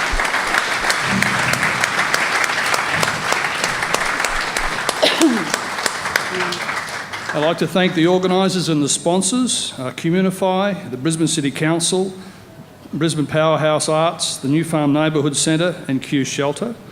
Personally, I'd like to particularly thank Leone Craydon and Scott McGregor from Q Shelter and Michelle Burkett and Kat Decker from Communify for their assistance. Now, there's on your tables or nearby, you may find one of these feedback sheets. Please take a moment now to fill that out and give that to either leave it on the table or give it to me or one of the organisers on your way out. There's also a Q Shelter membership form as well, very attractive. Leone mentioned this earlier. Please fill that out and you can probably give it to myself or Leone. And don't forget the next Politics in the Pub, which is just called Meet, so I guess you're going to meet here on the 1st of May. So we've done all those things. Thank you very much for coming out tonight. I've really enjoyed it. I hope we've been able to get you into a situation where you're more informed and more hopeful about the future for homelessness. Thank you all very much.